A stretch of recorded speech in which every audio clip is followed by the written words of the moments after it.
Okay, so this is a bit of a summary of conc time graphs and rate conc graphs and how we can use them to identify the order of a chemical, 0, first or second, and also how to find k, small k, the rate constant.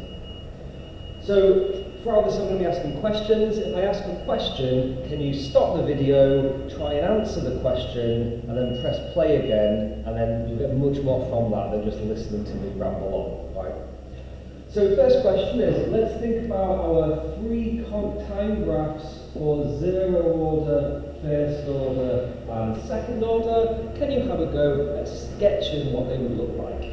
And just remember that on a conc time graph, the gradient is the rate of reaction.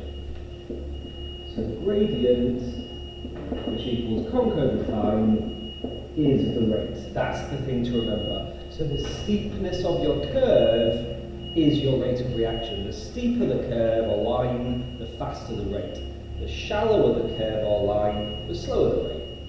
So stop the video, have a crack at that. Welcome back. Your graph should look like this. For 0 order, the conc has no effect on the rate, so the gradient will remain constant. For first order, there is a proportional change, and for second order, the concentration squared is proportional to the rate, so we have a very steep. Should we go under the x-axis? You get the idea, very, very steep curve here. So that's how you can identify the order. You could just look at the graph and that'll probably tell you it. However, what we're going to need to do in an exam question is be a little bit more specific, and we're going to need to find the half-life. And by looking at the half-life, we can figure out properly whether it's 0 first or second. So the half-life is the time taken for the concentration to half. So if I look at my half-lives for 0 order graph, my first half-life would be the time taken for the conc to get from here to here. So it would be this time there. My second half-life would be there to there. So it's that time there. My third half-life, there to there. So notice, when you do subsequent half-lives, you start from the end of the previous half-life. So my half-life 2 is not from here to here, it's from the end of the first half-life to the second. And you'll notice over time the half-life decreases. So that's how we can tell that we have a 0 order, although you probably just know it from looking at the straight line. What we really should do is calculate at least 3, I would say, half-lives, and the half-life decreases.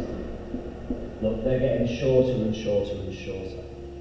So if you was asked this question in an exam, actually calculate those 3 numbers. So figure them out, write them down. Half-life 1 equals, half-life 2 equals, etc. The symbol for half-life is T1/2. Half times half for conc. For a first order reaction, we'll see how well I've drawn this. My first half-life will take me here. My second will take me there, my third will take me there, and so each half-life, you'll notice, is pretty much constant. So for a first order reactant, the half-life is constant. Now it might not be exactly constant, because this graph is drawn using experimental data. So that's obviously going to have some inaccuracies in it, but roughly speaking it will be constant. If it's not, just take an average of the 3. If it's roughly constant but not identical, just take an average. And for a second order, you can see the half-life is increasing. It's getting bigger. And so the half-life for a second order increases. And again, I would do at least 3 half-lives just so you can check it is actually increasing. So that's how we use half-life to double check the order. We shouldn't just be looking at the shape of the graph, because first and second, it's hard to tell between them. We can also calculate k from these graphs. So if I think about a 0 order reaction, my rate equation will be rate equals k multiplied by the concentration of the chemical raised to the power 0, but any number raised to the power 0 is just the number 1, so we can get rid of that. So we can say our rate of reaction is K. But remember, our rate of reaction is the gradient. So yes, rate equals K, but more importantly, K will equal the gradient. So if you figure out change in conc over change in time, that is K. Okay. In terms of, so that would make a really nice flashcard there, doing that. In terms of rate conc graphs for first, 0 and second order, again, stop and tape, have a crack at doing rate conc graphs, press play again when you're done.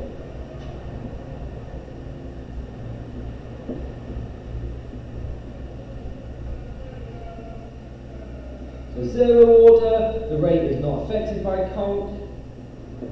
First order, the rate is proportional to conc. And then second order, the rate is proportional to conc squared, so it gives exponential looking graph. And just make sure we start first and second at the origin, because at 0 conc has 0 weight. Strictly speaking, 0 should go down to 0 at the origin as well. We just usually leave a little line there instead and don't bother with it, because we're kind of simplifying a little bit. So let's have a look how we can get K from these graphs.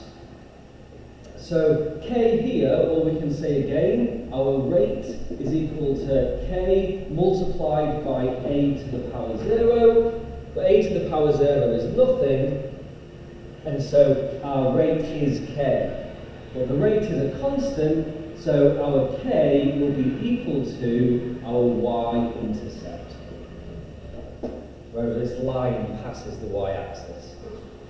For a first order reactant, rate equals K raised to the, so multiplied by the conc of the reactant, so K will be rate over the conc, but rate over conc on a rate conc graph is just the gradient. And so we can say K for first order is equal to the gradient. For second order, we can say rate equals K multiplied by the conc squared. So K will be rate over the conc squared. So take your rate, take your conc, square your conc, and then divide them by it, and then you've got K. Again, that goes really well on a flashcard. Ultimately, it's the things I'm about to circle we need to remember. And it's these two in particular.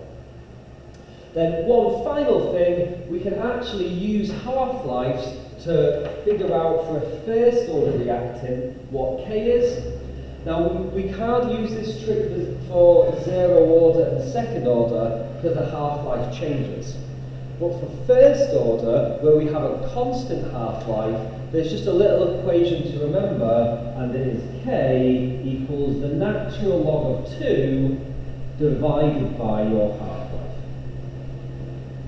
Okay? So natural log, you can just think of it as a button on your calculator. If you don't do maths, press that button, press the number 2, press enter, then press divide by whatever the half-life is. And this needs to be in seconds, because the units of K is moles per decimeter cubed per second.